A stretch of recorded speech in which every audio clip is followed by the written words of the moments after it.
Okay, so let's talk about the barriers of listening. So the first barrier of listening is called receiver apprehension. Essentially, what receiver apprehension means is just the amount of like the hump you have to get over just to get people to want to listen to you, right? Because once you get the work started and the work going, usually it's kind of easy, right? But one of the hardest things to do is just start working, right? If you have a procrastination habit, like you understand, like, I don't, I like teaching public speaking, right? This is something I enjoy doing.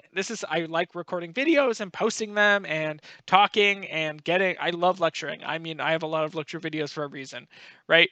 And I try to be as engaging as I can, but I understand that like the thing that I want to do the most is just sit down or play like my Nintendo Switch games, or right. I want that instant gratification, and so some level we every audience has some level of receiver apprehension, right?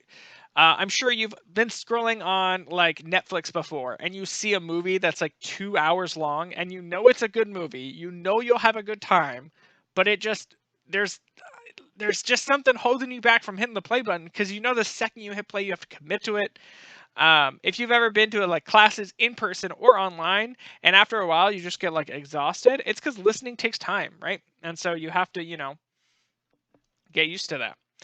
Information overload is when you provide too much information all at once. And if you provide too much information, your audience just starts to ignore it, right? It's way too much all at once. It's just you get fried out, right? It's anxiety inducing. You can't process it all at once, right? And so the idea is to spread information in small chunks, and that way it helps you. I'm sure like it's easier for you to click through like each of these pages.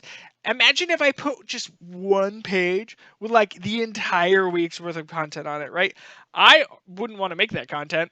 And also, you wouldn't want to read all of it. You would just be like, skip. Like, right? It would just immediately, right? Because it's way too much information all at once. If you've had math teachers or science teachers before, I know they're like notorious for this, like in that department, of going way too quickly and like skipping over stuff and then being like, huh, what are they talking about? Right? It's just you can't process it, and it's also discouraging to your audience. So just when you are giving us information, slow that information down. And lastly, nonverbal immediacy. How present does that person feel? Right? Hopefully, I feel a little bit present. Hopefully, I feel like I'm engaging at least.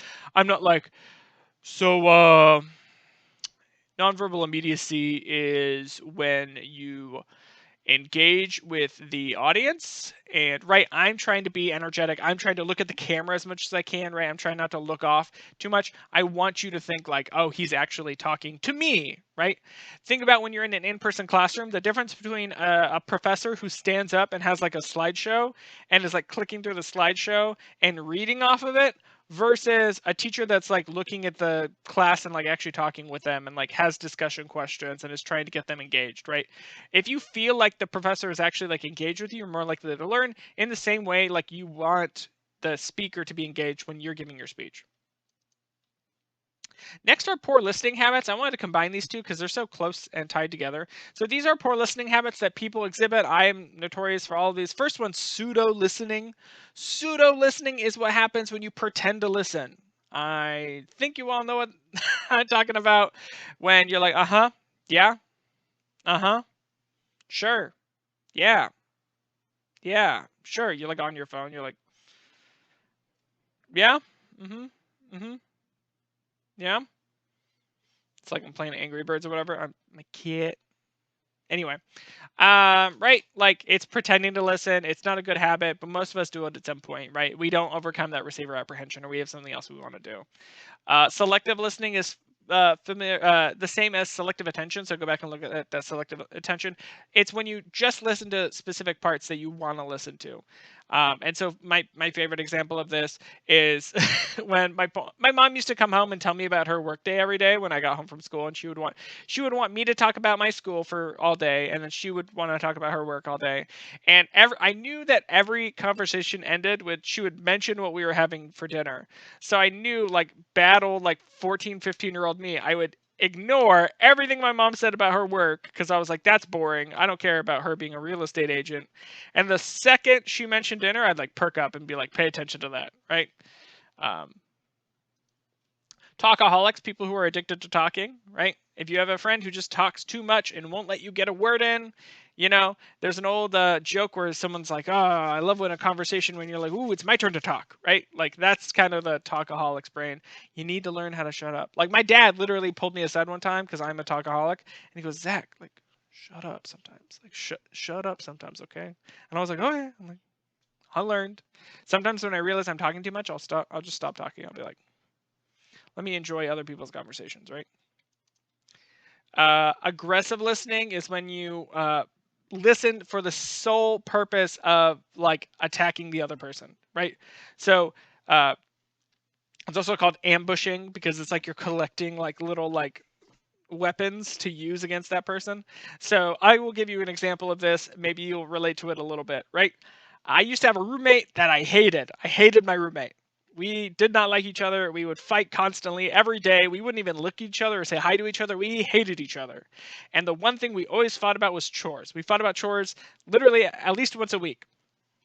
And so during the course of that week, since I knew the fight was coming, right? And he didn't always know the fight was coming, but I knew the fight was coming. And so every single time he did a little tiny thing, I would like pick it up. I would pick and I would remember all of them and I would store them. And I would be like, Monday he left dirty dishes in the sink, and Tuesday he left the bathroom floor wet, and Wednesday he did this, and then Saturday we like are sitting down talking and he goes, "Hey, do you mind wiping off the stove?" And I'm like, "Wipe off the stove? What about?" And then I unleash everything that I've collected, right? Not a good It's a bad listening habit, right? You shouldn't do this, but I've done it before. I feel like a lot of us might understand this one. Um, Cultural differences. This isn't necessarily a poor listening habit, but just not like ignoring cultural differences and just being really aggressive towards cultural differences and different meanings. So, for example, some people say ask and some people say ax, right? It's just a pronunciation thing, but for some reason, people like to add this horrible connotation that like people who say ax instead of ask are like dumb, right? Like, why would you do that? My dad does the asks thing, but he also, if you say February, he gets like really like bent out of shape because you didn't say February because there's an R in it, and how did you ignore it, you idiot? Right? It's like, come on, people just say things differently. Like you, okay, you say he doesn't say tacos, but it's like, are you gonna call them stupid too? I mean, learn how to pronounce some ethnic words properly, but like, you know, you don't say aguacate. Like, come on, like people just pronounce words different. Um, it's not cilantro, it's cilantro. Like, technically, if you're gonna use like the English word's coriander, so you're really saying that Spanish word wrong. Like, it's not. No one's dumb. Just accept that people say words differently, right? Um, and last one is gap filling. Gap filling, another bad habit. I I saw a TikTok that said this is like what people with ADHD do, but I do this all the time. I personally don't have ADHD, but it's when you're listening to a conversation and you get bored. So instead of listening, you just kind of fill in the gaps of like what you think they said. So if my mom's talking about her day, I'm like, oh, like she's talking about a client. I bet they were just like mean to her. Like, I bet they didn't do what they were supposed to do, or they filled out the wrong form, or they weren't clean, or they didn't prep for a serviceman coming over because she's a real estate agent. And I would just be like, and then I would just tune out. I'd be like, I know what the story's about. You know, I don't care. And so that's the bad habit of gap filling is someone's telling you something, and instead of listening, you just like kind of just predict what they're going to say and you do it anyway, right? um, and so yeah, those are poor listening habits and barriers to listening.